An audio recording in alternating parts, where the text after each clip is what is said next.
Welcome to the latest home league match preview of this 25-26 season here on Stones TV and the Maidstone United podcast, where we look ahead to the visit of Eastbourne Borough.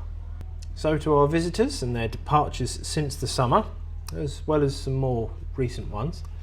12 days after the Stones ended their 24-25 season, manager Adam Murray left for Kidderminster Harriers. A week later, Matt Gray was appointed as manager. He was then relieved of his duties after just 4.5 months in charge. Yaya Bamba signed for Forest Green Rovers for an undisclosed fee. Alfie Pavey departed for Bracknell Town. Brad Barry, Pierce Bird, Jack Clark, Moussa Diarra, Delwyn Dua, Charlie Gibson, Ollie Kensdale, Aneldo Krasnicki, Sia Bonga Legenza and David Cisse all departed. The last of that bunch has been an ever-present for the Stones this season. Courtney Clark moved to Walsall. Ex-Stone Michael Class departed to pursue part-time football. Another ex-Stone, Dom Odesanya, left for an undisclosed fee to Chelmsford City. Kai Innocent left the club to pursue other opportunities after 108 appearances over 4 separate spells.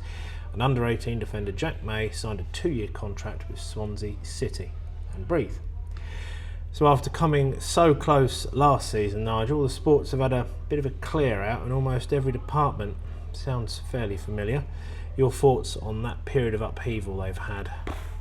I don't know what's they're obviously well backed, and they've got themselves quite a good presence on social media, and so they put a lot of stuff out there, and I don't know whether that they really did expect to sort of it was so tight last year, wasn't it? Yeah. They could have easily won the league, but I don't think they was ever top of the table or threatening to go near the top of the table, was they? So they was always in that sort of around that 4th or 5th place. I think their goal difference wasn't as good as some of the teams around them, but they would have expected to sort of beat us, I think, at that game and then gone on to the playoff final, and who knows, they might have given Bournemouth a different game or asked different questions of them. But similar to like what we said about Chelmsford this year, there can only be one team that goes up, isn't there? So you can put all your eggs in that one basket with that goal of going up, but then if you don't do it, you've suddenly got a huge wage bill,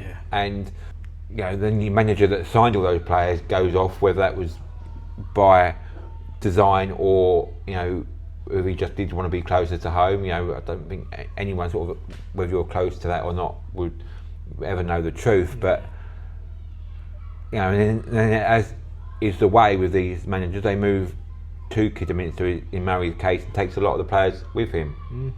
So again, it's kind of like you're getting a new manager in and you're having to sort of rebuild from scratch again, really. We'll have a look. They've signed some okay players, I guess, but they've sort of got that bad start and they just they can't seem to get out of that rut. It was only last week, wasn't it? They got off the bottom of the table.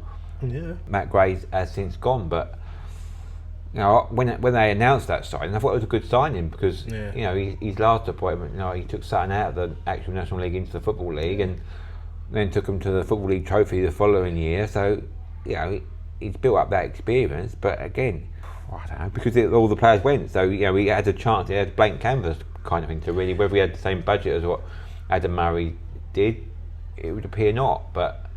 There's obviously something going on behind the scenes that they just haven't been able to get going. So to the goalkeepers, and Jamie Searle signed from Forest Green Rovers. Ryan Sanford signed on loan from Crawley Town, previously of Millwall and Wimbledon. He of course is an ex-Stone too, as well And young goalkeeper Alex Hobden signed his first contract with the Sports in the summer of 2025. So Nigel, competition for places in between the sticks, as we've mentioned, can be a good thing, but their start to this season hasn't had the desired outcome, really, has it? Yeah, and that's it. Again, it's all right having competition for places, but if you haven't got an established number one, goalies are the worst position to be rotating, because they like to get in, they like to settle into a rhythm, and it's that consistency. Absolutely, and they haven't got it, and you have to sort of probably still feel sorry for Ryan Sanford, because he's coming to, and it's a very similar situation to what he came into us. At the bottom of the table, a team that's sort of struggling, and you're putting you're putting okay performances, and you make a difference, but you're still losing games. Yeah. So that's the reverse of what it was with us last year when we kept all those clean sheets. You can build on those clean sheets because, again, what we were saying after the Chesham home game here, it might look, it wasn't the most entertaining game on paper, but it's a clean sheet, and that breeds that confidence. And the only way you're going to sort of get that confidence into a team is, scrapping out these games, getting a few 1-0s here, and when you're down that position, it's so difficult to do that, isn't it? Yeah. Because you're changing your team every week to try and find that formula, and the goalkeeper's included in that, and it just doesn't help anybody. So in their defence, Cameron Gabadebo, Freddie Carter, Isaac Pip-Blado and Dan Quick were all retained for 25-26. Former Birmingham under-21 Laith Fairney signed after signing pre-season on trial. Mazid Ogungbo, a former Arsenal youngster, joined after leaving Barrow in the summer. He was on the bench for that FA Cup game against the Stones a couple of years ago. Any chance to crowbar it in, why not? Ola Ademola is another youngster from the academy to sign professional terms. 22-year-old fullback Harvey Lintert arrived from Northampton Town. So Nigel, a split of those from last season, along with some young blood in the back line. Your thoughts on them? Again, although Harvey Lintert was the one that when he signed, cracking player. He's one that obviously come from Northampton, but he was at Gillingham as well as a youngster, and so being down here, you sort of see his name bandied about, and he's done all right for himself. But you look at that, and then the young lad from Barrow as well. Again, it's out of that sort of like.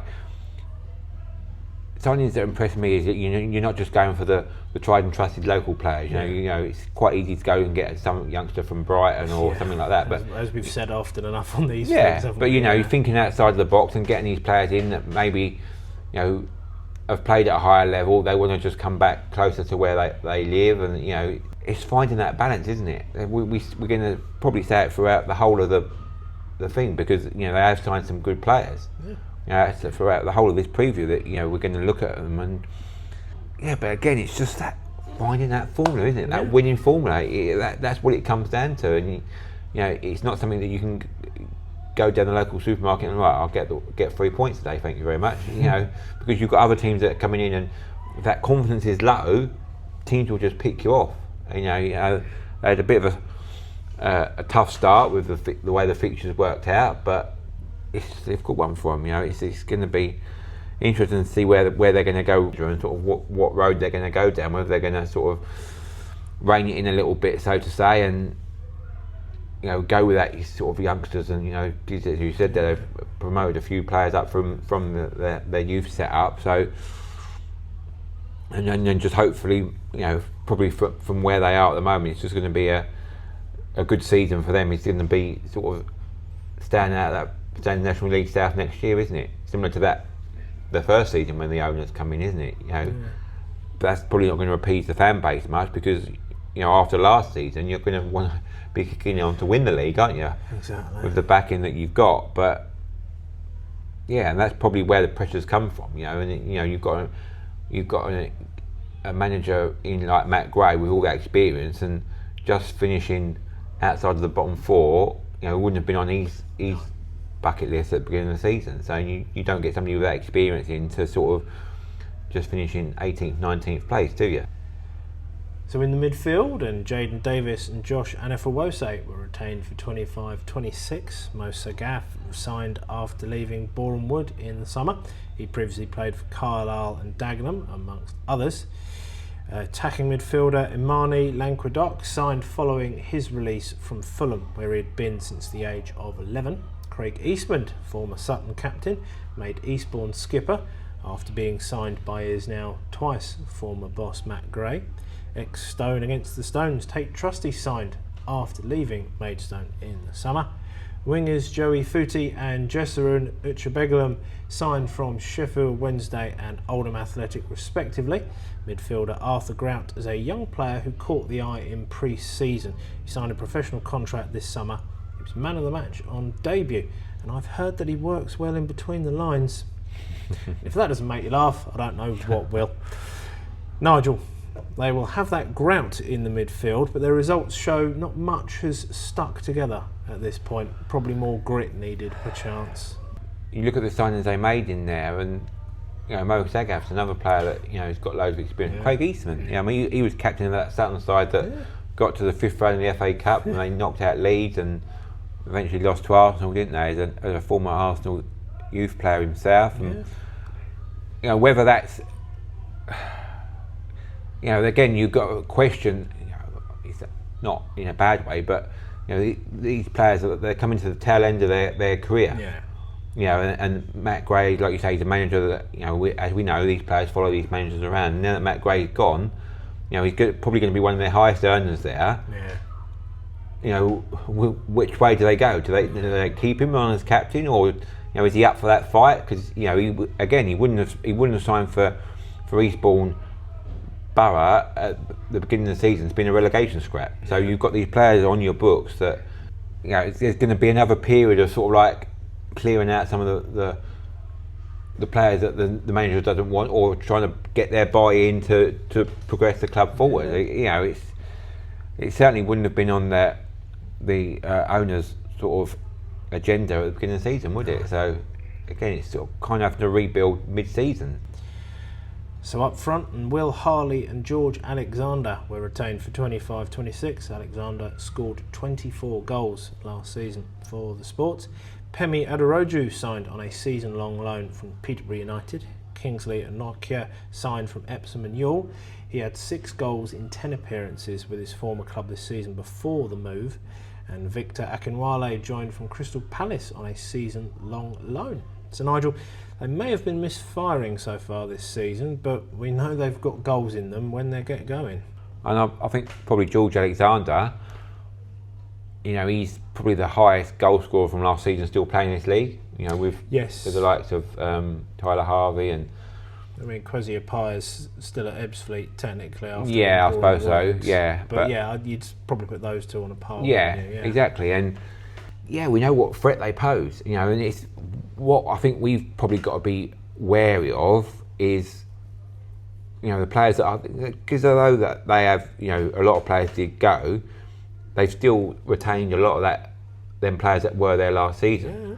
So for them, it's going to be the perfect game to, your slayers from last season is the first opportunity you got, to sort of avenge that sort of defeat. Mm-hmm. So it could be sort of like a reverse psychology, that if you was an opposition manager, you'd be sort of looking to sort of G 'em up in that way, wouldn't you? Again, but then likewise, we scouted George Alexander in the past because he was there last year, and we overcome that challenge last year. So again, it's whether this new group it's the perfect opportunity for the Maidstone new group, right? That was the legacy from last season. This is your opportunity to now go and prove yourself. Really kick on and prove that you deserve to wear that Maidstone shirt. Create your own memories, your own sort of like limbs, and endear yourself to the fan base. It's a perfect opportunity because Eastbourne Borough are our sort of like there was a little bit of a rivalry there throughout the years now, because they've been in National League stuff all the years we've definitely been in there. So I know we've been out of it for a few years with the National League, but they've always been ever present there, haven't they? So they're getting, like we've said, with the likes of Dorking and the like. They're one of the fixtures that you look for when the fixtures come out in July, aren't they? So it's going to be another one of those games that it's an opportunity for both teams to sort of really stamp a mark and set a tone for the rest of their season going forward. Oh yes.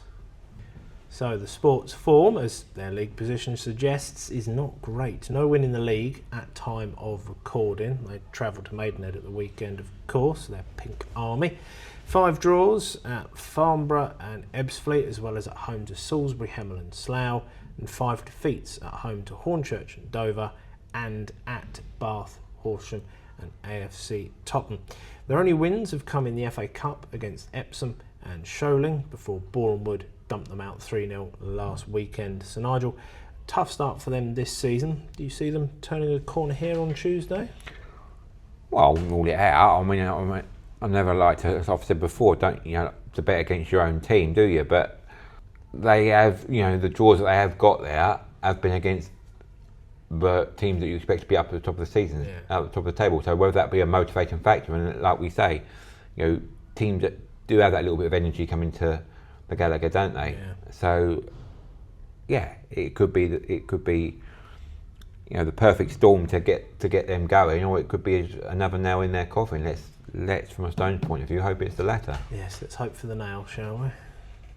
The head-to-head record then, a dozen games in the last decade between the two sides, 4 Eastbourne wins, one of those at the Gallagher in late 2021, 7 Stones wins, the most recent of which was down on the coast, taking the Stones to that playoff final, and 1 goalless draw here in August 2019. So Nigel, the Stones with the advantage in that head-to-head, do you think the Stones can extend that positive record? Again, I don't see no reason why not, but it's going to I think it's just going to be one of those games. It's going to be sort of like a very cagey game, I think, and I don't think there's going to be, I wouldn't imagine there'll be lots of goals in it. Maybe 1 goal either way, and hopefully that falls the way of Maidstone. But again, we know the threats they pose. Although they're down the bottom of the table, they've still got that core experience through there that they can put in a performance on their day. So it's again just hoping that it's not their day and we can perform and overcome that challenge. Fingers crossed. So if you can't make it to the game, be sure to tune in to Chris and new signing Alan Thatcher from 7:30 on Stones Live. You'll see them on the hot take and hear them on the highlights once they go online. So it'll be 2 months since a home goal or a home win by the time Eastbourne come to town on Tuesday night. A side in the bottom 4 of the division, yet to win a league game this season at time of recording. Surely the Stones' luck will change at the Gallagher, won't it? We think we're looking forward to this one. We hope you all are too out there. Our thanks to you out there, as always, for watching or listening to the latest preview. Like and subscribe on YouTube, and wherever you get your podcast, just search for the Maidstone United podcast. See or hear you for our next preview ahead of the next away league game, the ever formidable and foreboding trip to Arbour Park to take on Slough Town. And as always, come on, you Stones!